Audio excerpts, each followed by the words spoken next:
Coucou.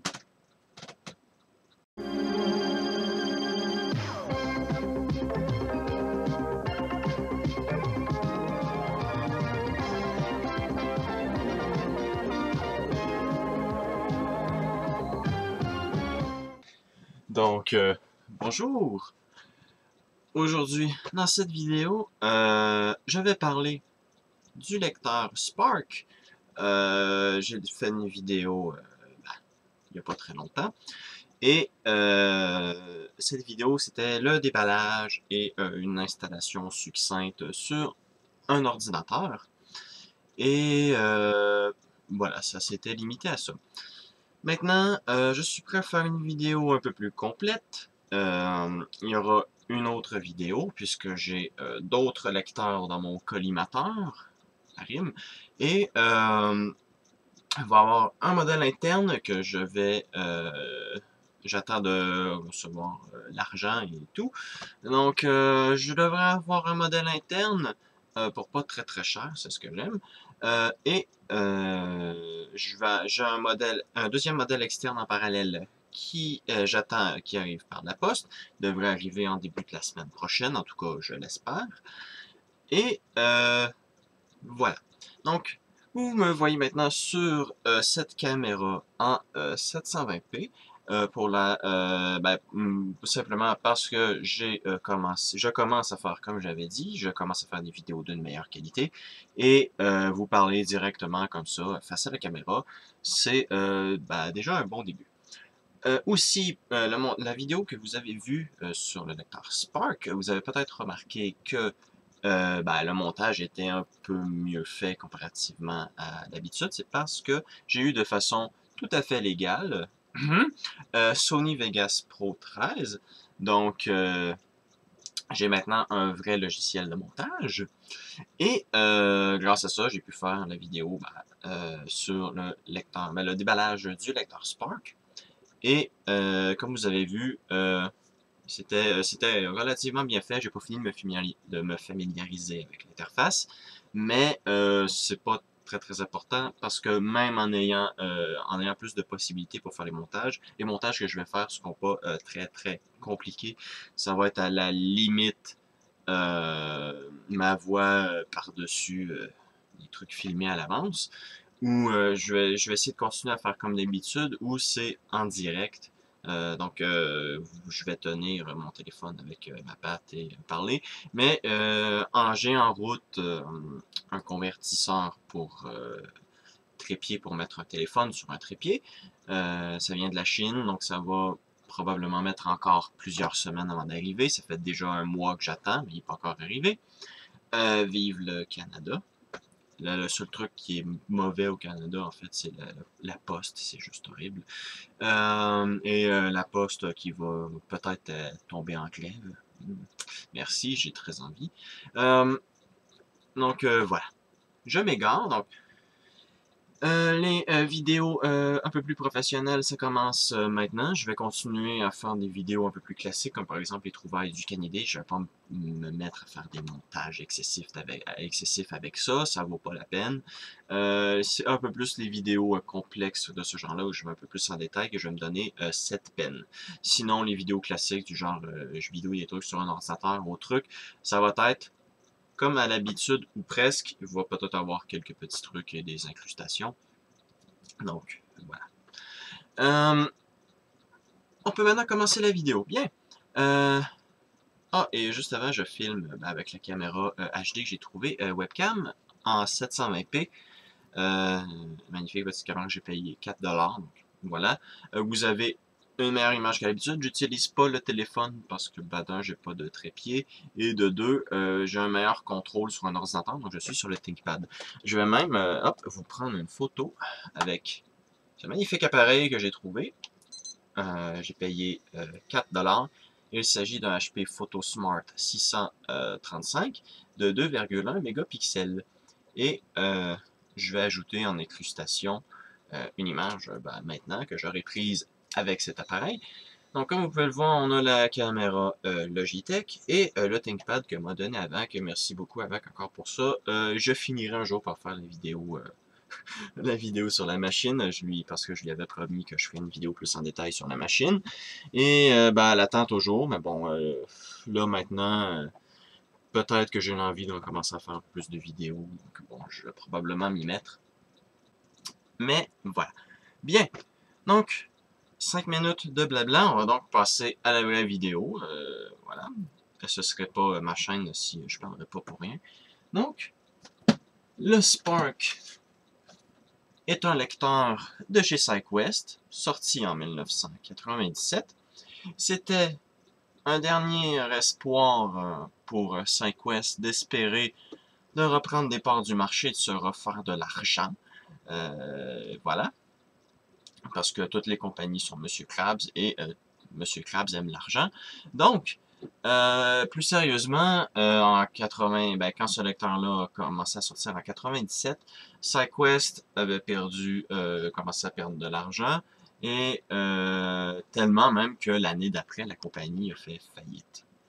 Mais dans un dernier espoir, la compagnie a fait une dernière gamme de quelques lecteurs qui inclut le Spark de 1 gigaoctet. Il y a eu la version, je crois qu'il y a eu la version de 2 gigaoctets.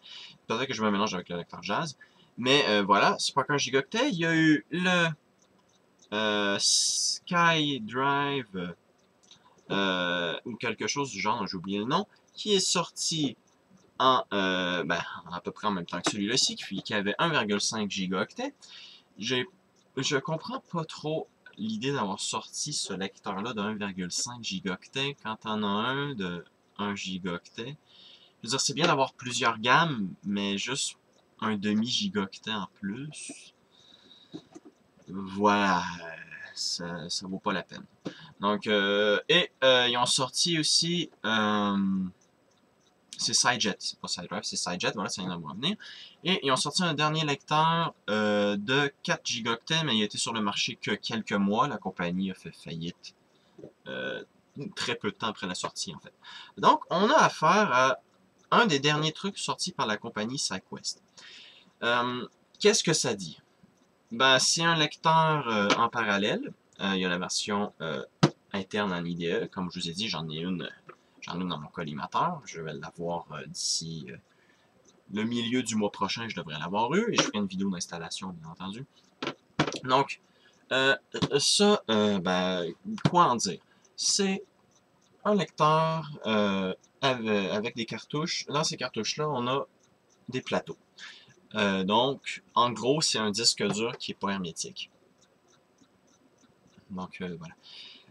Aussi stupide que ça puisse paraître, c'est une technologie qui est très ancienne. SyQuest, son fondateur est un des fondateurs de chez Seagate. Donc, SyQuest, c'est pas une compagnie faite par un kidam, c'est quelqu'un qui avait déjà de l'expérience. Et ils ont commencé de suite avec des lecteurs de 5 mégaoctets au tout début des années 80. Et ils ont à peu près suivi la taille des disques durs jusqu'à la fin des années 80 et début 90, où ils ont eu un lecteur d'une 200 de mégaoctets. Et ils ont peut-être eu d'autres entre, mais j'ai pas vu de lecteur vraiment entre les 200 et les Spark. Ou il y a un autre lecteur, je crois que c'est SideDrive au lieu de Sky, ou je sais plus trop, qui faisait, je crois, 350 mégaoctets. Mais à partir de ce moment-là, SyQuest ont commencé à plus trop suivre, j'ai l'impression, la progression des disques durs. Les disques durs commençaient à prendre pas mal. Et donc, on est passé de 5 mégaoctets, 10, 20, 40, 80, et au début des années 90, on était à 200 mégaoctets par cartouche. C'était assez intéressant parce que c'était des lecteurs SCSI, donc vous pouviez l'utiliser comme un disque dur. Et il y a des gens qui achètent ces lecteurs-là pour faire du multi-boot. Donc vous avez par exemple une cartouche, on a MS-DOS dessus, une autre cartouche, on a Linux, une autre cartouche, on a peu importe, OS2 mettons. Donc, c'était relativement pratique et vu que ça faisait la même taille que les disques durs de l'époque, ça permettait de faire des sauvegardes sans trop de problèmes. Mais plus tard, ben, c'était des lecteurs réservés pour les gens qui avaient de l'argent. Un lecteur au début des années 90, c'était près de 1000 $. Donc, pour un lecteur de, je crois, c'est 200 mots. C'était vraiment pas donné. Celui-là ici était plus abordable. Je crois qu'il était 200 de dollars ou quelque chose du genre. Donc, plus abordable, mais en 97, 1 gigaoctet, bien que c'était 10 fois plus qu'une disquette zip, les gens qui avaient besoin de beaucoup d'espace n'avaient pas vraiment d'utilité à avoir ce genre de truc-là. Donc, c'était pas un truc qui était super utile en 97. En 97, ça commençait à être dépassé par plusieurs trucs. Donc, déjà, on a les lecteurs zip. Donc, où est-elle? Ah, on a les disquettes zip. Donc, ça, pour le transport, vous avez 100 mégaoctets. Il y a eu les 250 qui sont sortis peu de temps après. Mais en 97, c'était les 100 encore, je crois. Donc 100 mégaoctets, ça c'était assez pour ce que la plupart des gros projets qu'avaient à faire les gens. Donc voilà, musique, images, peu importe. Une disquette zip, ça faisait amplement le travail. Pour ce qui est des copies de sauvegarde, les bandes magnétiques étaient encore très populaires à l'époque. Comme celle-là ici, par exemple, on a une bande Travant. Oups, je la tiens en. On a une bande Travant. Les lecteurs Travant étaient très peu coûteux. Je crois que c'était une 200 de dollars eux aussi. Et les bandes étaient moins chères. Et ça, c'est 4 gigaoctets et c'est en 96. Donc déjà, on est 4 fois supérieur au Spark ici. Donc pour faire des archives, voilà, c'est plus très utile en 97. On a aussi d'autres trucs comme les bandes DAT. Si vous voulez vraiment faire des sauvegardes et transférer beaucoup de données, vous vous équipiez avec du MO-Disc. Les MO-Disc, bon ça c'est une cartouche un peu plus vieille, c'est une technologie, celle-là c'est 2 gigaoctets, je crois que ça date d'un peu avant 97, je crois qu'en 97 il était déjà un peu plus que ça, faudrait que je vérifie. Mais il est écrit copyright 98, donc bon, ça se peut que c'est de la même époque. Mais déjà, on a 1 gigaoctet par face, parce que oui, c'est une cartouche. Double face, donc. Et on a 1 gigaoctet par face. Donc, déjà là, on a plus de données dessus. Donc, vous comprendrez que pour les salles de serveurs et autres trucs, en plus de stocker beaucoup plus, c'est beaucoup plus fiable. Ce disque-là a une rétention dite de plus de 40 ans, ce qui est même meilleur que des bandes magnétiques. Les bandes magnétiques, c'est environ 30 ans maximum pour les plus récentes. De l'époque, je sais pas, mais ça, c'est plus de 40 ans. C'est énorme. Donc, les données que je vais mettre là-dedans, je serai à ma retraite qu'ils seront toujours dessus. Donc, c'est pas... voilà. Ça, c'est super bon. Donc, si vous aviez de l'argent à l'époque, vous achetiez un truc comme ça ou des lecteurs de bande plus professionnels, comme il y avait déjà les LTO, je crois, à l'époque, qui faisaient une centaine de mégaoctets ou 1 gigaoctet, je sais plus trop. Donc, comme vous pouvez voir, le public avait les zip, les LS120, je crois, étaient déjà sortis en 97.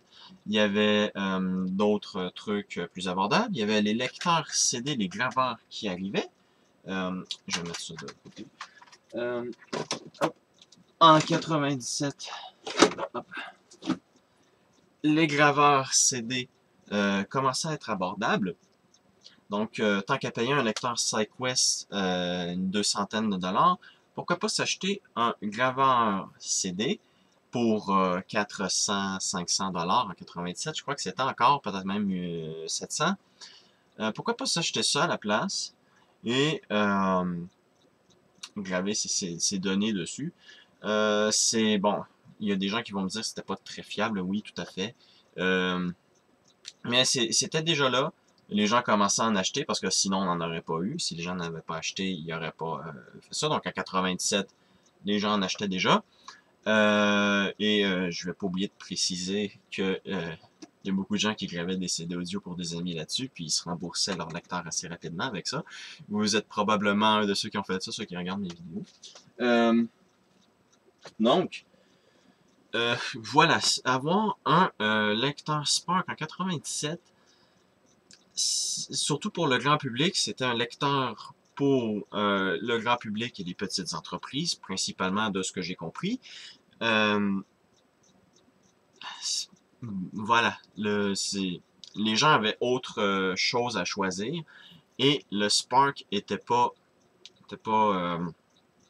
était plus vraiment à la mode, et n'était ni super fiable, puisqu'il faut comprendre que SideQuest, quelques mois après la sortie du Spark, les gens ont commencé à avoir beaucoup de problèmes avec leur lecteur.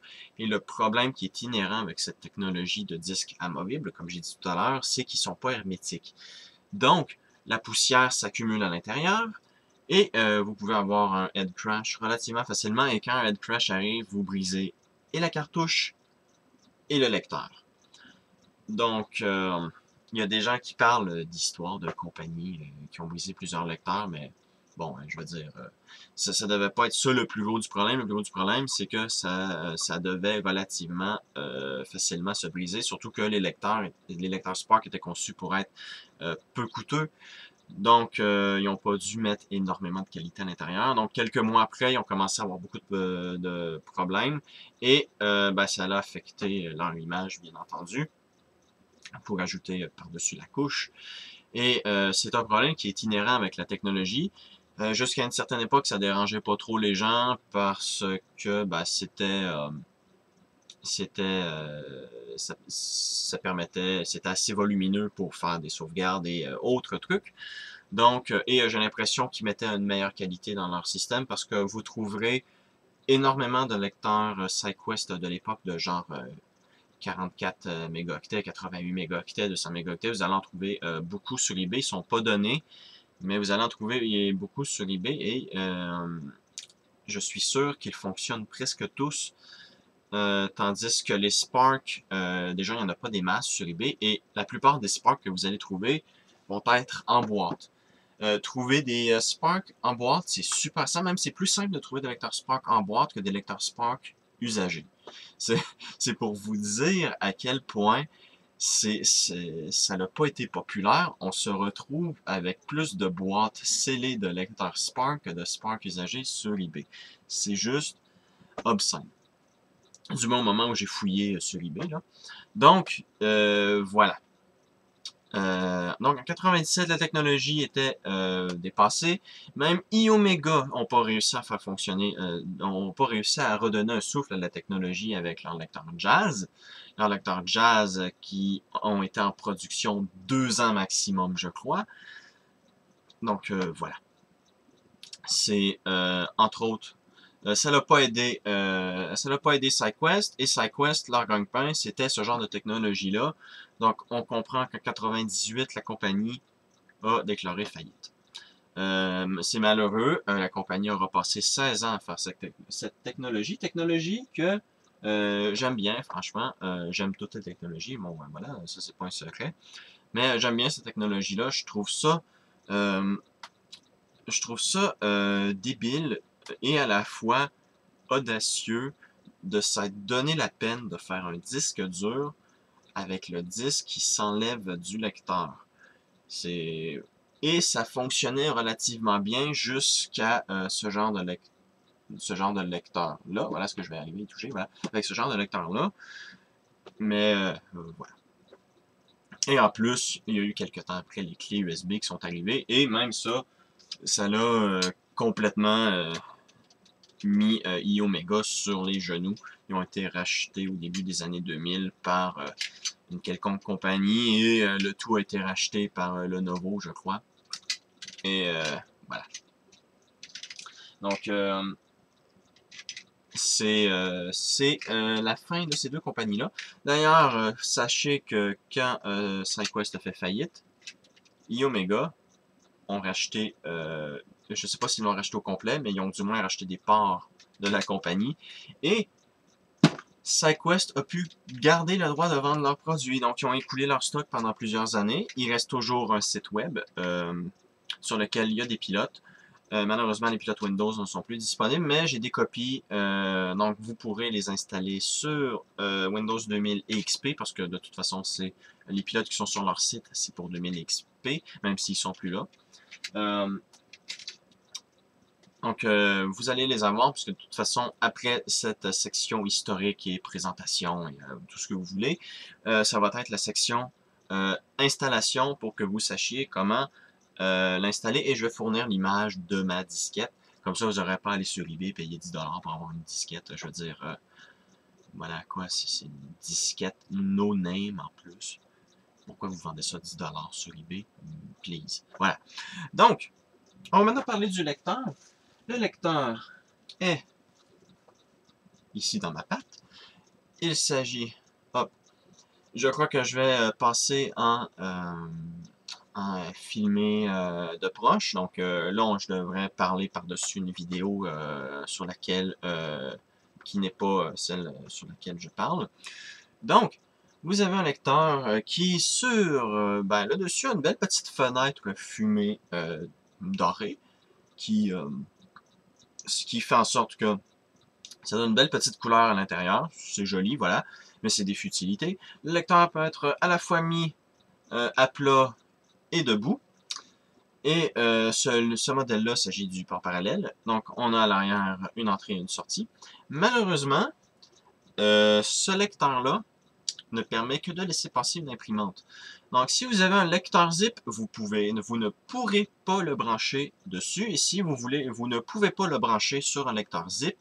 J'ai essayé et ça fonctionne pas, c'est décevant. Donc, si vous voulez avoir un lecteur zip et ce lecteur-là en parallèle, il va vous falloir deux ports parallèles.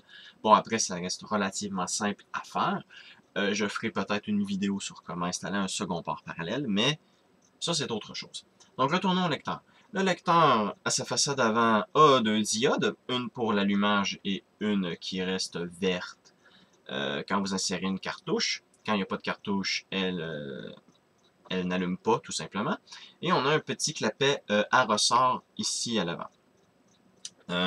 C'est pas la meilleure idée du monde, c'est assez complexe d'insérer une cartouche à l'intérieur. Je vais vous montrer.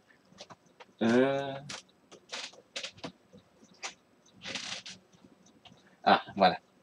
Donc, je vais repasser maintenant en face caméra. Hop. Je vais en profiter pour vous montrer les cartouches. Hop, je vais mettre le lecteur de côté. Donc, ah non, je vais vous montrer la cartouche après. Je vous ferai une vidéo pour vous montrer la cartouche. Donc, vous prenez votre lecteur. Vous le prenez, vous le laissez sur la table, mais vous prenez votre cartouche. Et maintenant, essayez de rentrer la cartouche avec une main. Là, ça reste assez chiant. C'est pas le meilleur système. Après, j'ai trouvé une petite subtilité, c'est que le dessus est en caoutchouc. Donc, on peut mettre la cartouche dessus, hop, et ensuite pousser. Mais franchement, c'est de débilité. Je veux dire, le système d'Iomega est beaucoup mieux. Hop, si je prends un lecteur Iomega, ici, hop, et je prends une étiquette zip, vous pouvez voir que ça sert dedans et c'est tout. C'est tout simple que ça.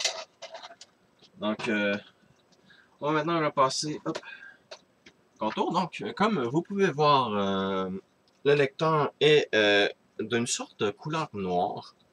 J'arrive pas trop à dire c'est quelle couleur, mais voilà, c'est plus joli qu'un lecteur zip, comme vous venez de le voir quand j'étais en face caméra, qui est juste mauve. Iomega se sont dit que c'était une excellente idée de faire un lecteur mauve. Magnifique. Donc, voilà. Ce lecteur-là, au moins, a cet avantage-là, mais c'est pas un lecteur qui aime cohabiter avec d'autres lecteurs. Donc, sur le côté gauche, on a un gros bouton vert. Ça, par contre, c'est affreux comme couleur. Et voilà, l'alimentation à l'arrière. L'alimentation, c'est une alimentation 5 volts et 12 volts. Donc, ils sont même pas forcés pour faire quelque chose de mieux. Ils ont juste pris... je suis sûr qu'en gros, c'est un lecteur interne, puis ils ont mis un boîtier, donc ils se sont même pas donné la peine de changer les tensions et de faire en sorte que tout fonctionne en 5 volts. Donc, c'est pour ça que vous avez une prise DIN 5 broches à l'arrière. Et si vous perdez votre adaptateur ou autre chose, ben ça va être un peu plus dur de trouver quelque chose pour le faire fonctionner. Comparativement au lecteur iOmega qui utilise un adaptateur tout ce qu'il y a de plus standard avec un connecteur à barillet. Voilà. Si vous le brisez ou vous le perdez, c'est aussi simple, vous allez au Radio Shack et vous vous achetez un adaptateur multivoltage et multitension avec des embouts différents, puis voilà, votre problème est réglé. Bien. Donc, je crois que j'ai parlé de tout ce qu'il y avait à parler. Donc,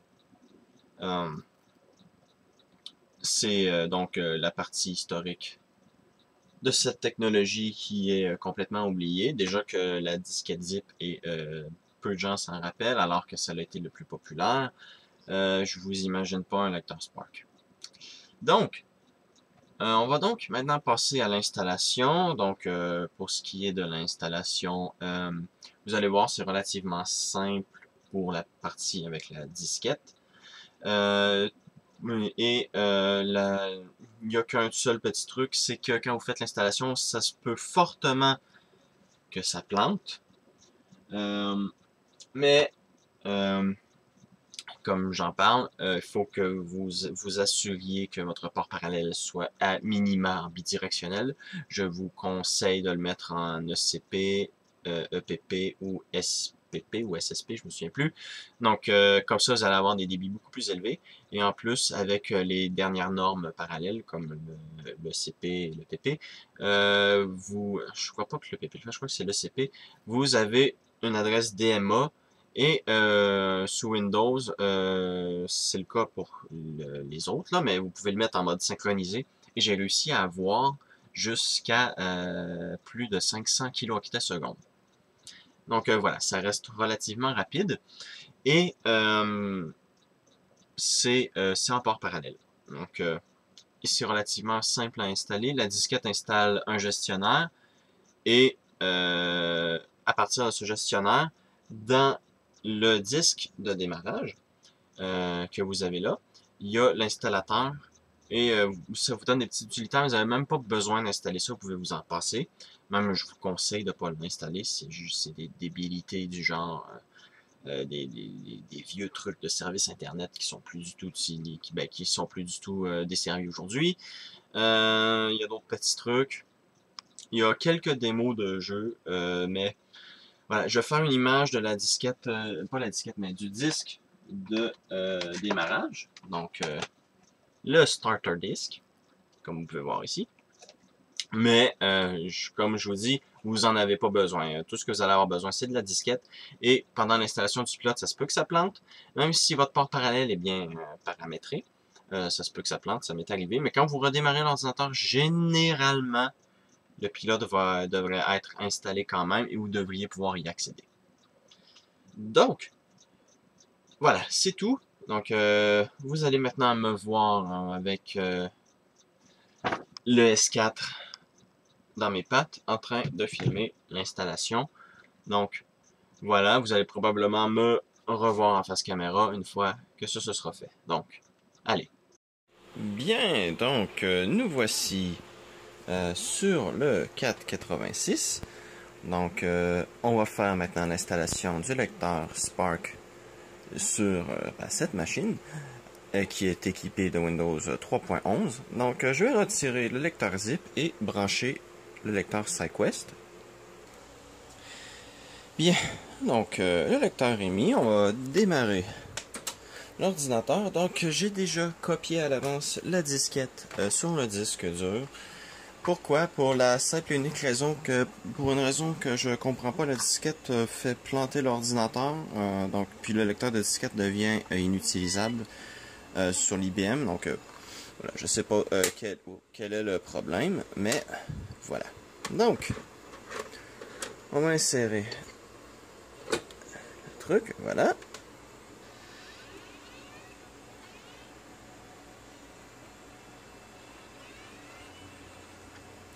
Et j'ai copié la disquette sur un des deux disques durs, donc des deux points, CD SPARQ et INSTALL.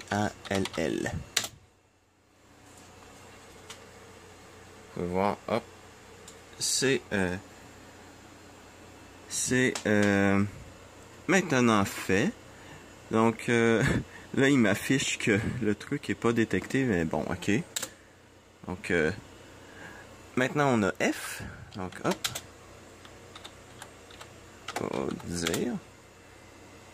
Donc vous pouvez voir qu'on a le disque.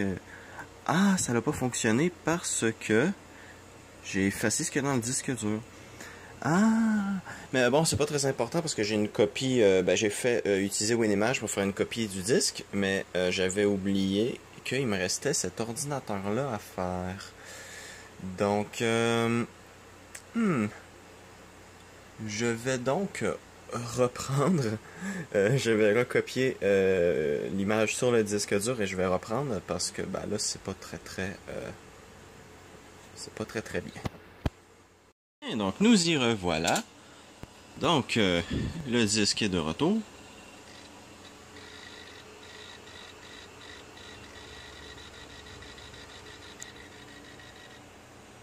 Donc, je suis désolé si vous devez me voir filmer l'écran, mais j'ai pas d'ordinateur avec une sortie vidéo sous MS-DOS. Donc, j'ai pas trop le choix de vous le faire comme ça. Ah, il y a tellement de trucs à accepter. Voilà. Donc, nous sommes maintenant à l'installateur. Ça nous demande si on veut, si on voit la lumière. Oui.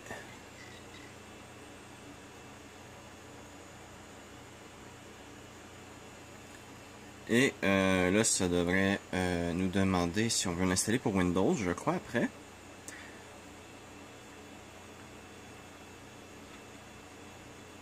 Voilà, donc on va l'installer pour Windows. Personnaliser. On va pas mettre d'autolock. L'autolock, ça empêche d'appuyer sur le bouton pour éjecter le disque. Donc sous DOS, c'est un peu inutile d'avoir ce genre de truc-là. Donc voilà. SideQuest, oui. C'est pas très important. Voilà. J'aurais voulu le copier sur D, mais bon.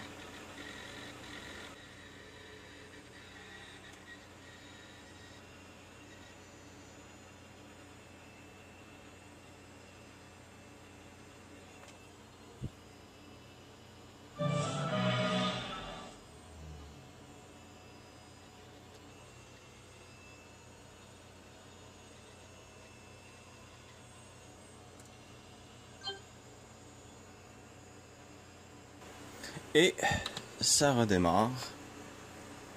Donc, je vais reprendre sur Windows.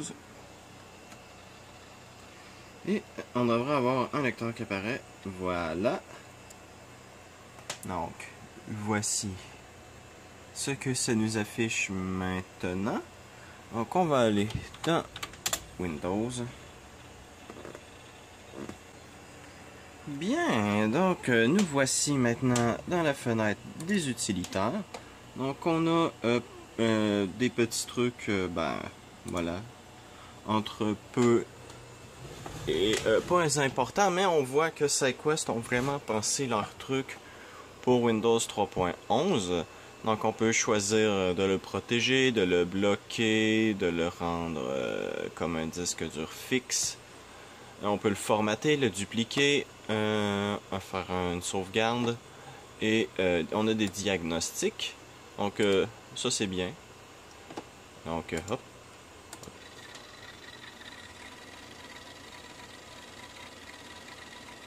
Donc voilà. Cancel. Et on peut le barrer et le débarrer et c'est pas mal tout. Donc c'est assez simple comme utilitaire. Mais ça fait le travail, donc je peux l'éjecter, je crois. Ah oui, c'est unlock, je crois. Ou tout à fait. Ok. Non?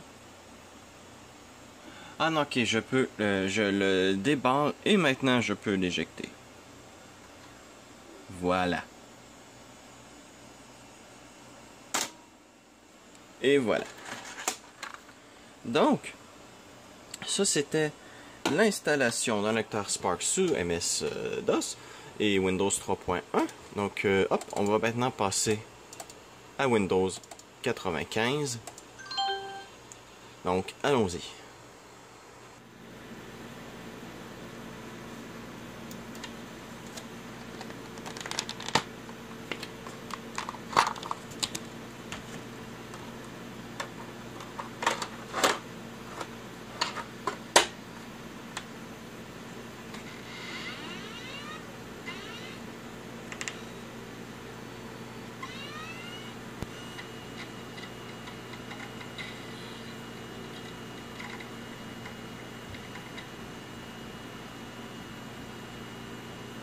Bien, donc nous sommes maintenant sous Windows 95. Donc vous pouvez voir l'interface. Je suis allé dans la disquette et je clique sur install.exe et ça nous installe les pilotes. Et là, malheureusement, pour une raison que j'ignore, l'installation ne veut pas se faire sur cette machine. Donc là, vous allez voir que la petite barre qui tourbille là à côté du Please Wait va continuer de faire ses petits trucs. Mais malheureusement, ça va planter complètement tout l'ordinateur. Donc j'ai essayé à quelques reprises, j'ai essayé de changer autre chose, les options du port parallèle et tout, et ça ne va pas fonctionner. Mais sachez que vous cliquez là-dessus, ça installe un pilote et le lecteur devient lisible tout de suite après. Et comme j'ai dit plus tôt dans la vidéo, ça se peut que ça plante justement, mais généralement quand vous redémarrez l'ordi, ça devrait fonctionner. Mais là, cette fois-là, ça n'a pas fonctionné. Comme vous pouvez voir, ça semble avoir planté, ça ne fait plus rien. Donc voilà.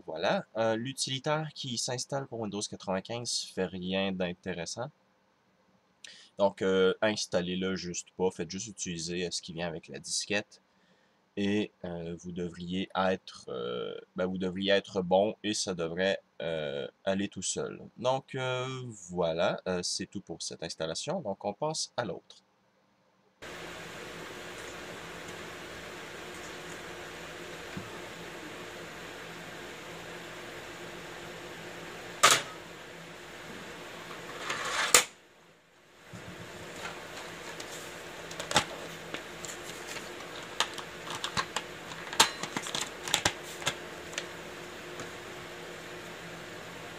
Bien, donc nous voici à l'installation du lecteur Spark sous Windows XP et 2000. Donc, tout ce que vous avez à faire, c'est d'aller sur ça ici, c'est le site que je vous parlais, voilà. Et les pilotes pour 2000 XP sont manquants. Et d'ailleurs, les pilotes sont même pas faits par SideQuest, c'est fait par une autre compagnie, SCM Micro. Donc, c'est les pilotes de leur site. Je suppose que c'est une sorte de pilote générique, mais bon. Donc, nous avons le Spark. Et il nous faut donc le EPHDW2K.zip. Et ce fichier EPHDW2K.zip est disponible sur Driver Guide, mais je vais le mettre à la disposition dans le lien, dans la description en dessous. Donc ça va être une archive zip qui va contenir et une image de ma disquette officielle. Et une fois que ça c'est fait, vous branchez le lecteur sur le port parallèle, vous l'allumez bien entendu, et une fois que vous démarrez l'OS détecte qu'il y a un périphérique sur le port parallèle. Et bien entendu, il va nous demander qu'est-ce qu'il doit faire. Donc, ça tombe bien, j'ai un câble ici S-Vidéo qui va jusqu'à mon DVR et vous allez avoir une magnifique capture de ce qui se passe. Donc, je vais donc m'asseoir ici et vous allez continuer d'entendre ma voix, mais je vais rajouter par-dessus le son, ben, la vidéo de la capture du DVR. Bien, donc, maintenant que Windows sait qu'un truc il vous demande, qu'est-ce qu'il doit faire? Donc, on lui dit non, pas pour cette fois. Installer à partir d'une liste. Et j'ai mis ça, bien entendu, dans ma clé USB. Donc, vous avez qu'à pointer ça vers le bon endroit. Donc, moi, c'est pointé vers le bon endroit. Vous faites suivant. Le truc est détecté. Donc, là, c'est un point de restauration parce que le pilote n'est pas signé. Donc, c'est pour vous montrer à quel point ça n'a pas été fait de façon officielle, ce pilote-là. En même temps, SideQuest, comme j'ai dit, a fait faillite en 1998. Donc, le support pour Windows 2000 et XP était pas du tout prévu.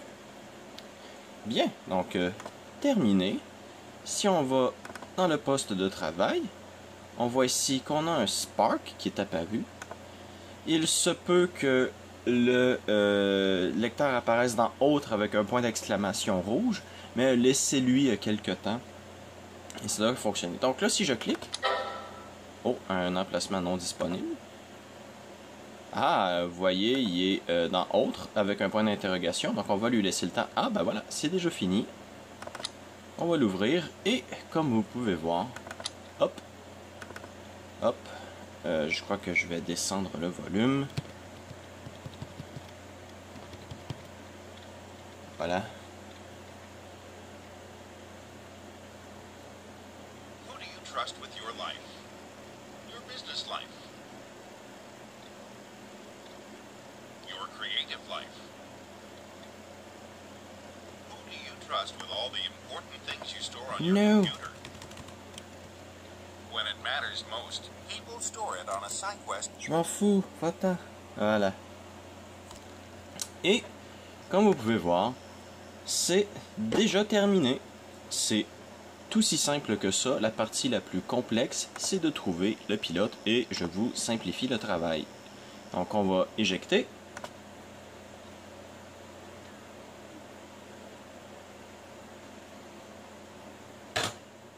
Et voilà. Et on peut maintenant éteindre, hop, Windows. Et c'est donc terminé pour cette partie de l'installation des pilotes. Donc bien entendu les utilitaires sont inutiles ici, surtout qu'ils ne fonctionnent pas sur le lecteur parallèle. Donc voilà, donc on va maintenant repasser en vidéo voyons. J'ai le mot en anglais, mais j'ai oublié le mot en français. C'est celui-là que je veux. Face caméra. Voilà. Donc, allez, on repasse en ça. Donc, c'est maintenant tout pour cette vidéo sur le lecteur Spark de chez SideQuest. Donc, voilà, c'est une belle petite technologie oubliée, pardon, qui a ses défauts et pas beaucoup d'avantages, mais voilà, j'utiliserai pas de vieux ordinateurs si je voulais qu'avoir des trucs qui me donnent des avantages, voilà. Donc, voilà, ça reste une technologie intéressante. Pour ce qui est du niveau de la fiabilité, ben, vu que ça fait 2 semaines que j'ai le lecteur, ben, il n'y a pas vraiment le temps de s'user encore. Et j'attends de recevoir encore des cartouches pour l'utiliser, de recevoir d'autres lecteurs, parce que j'aimerais bien avoir un lecteur interne, comme j'ai dit. Donc 2 lecteurs externes plus un interne, ça devrait me faire de quoi m'amuser un peu. Je vais peut-être faire même une vidéo où j'installerai un système d'exploitation sur ça, si jamais j'ai réussi à en avoir un en interne. Et, ben, voilà, j'ai pas besoin de faire vraiment plus. J'ai pas besoin de vous faire un aperçu des performances ou quoi que ce soit. C'est c'est simple, c'est pas très rapide. On a maximum du 500 kWh. Donc, sur le port parallèle. Quand j'aurai la version en IDE, là, je me donnerai la peine de faire un test. Mais là, pour le moment, juste ça, sachez juste que ça va à maximum 500 kWh si vous avez un processeur assez rapide. Sinon, attendez-vous à des performances plus de la 200 de kWh. Et si vous allez sur du matériel plus vieux que sur du 486, vous allez avoir encore plus bas. Donc, voilà. Donc, en espérant que vous avez apprécié cette vidéo de la présentation du lecteur Spark, et à la prochaine.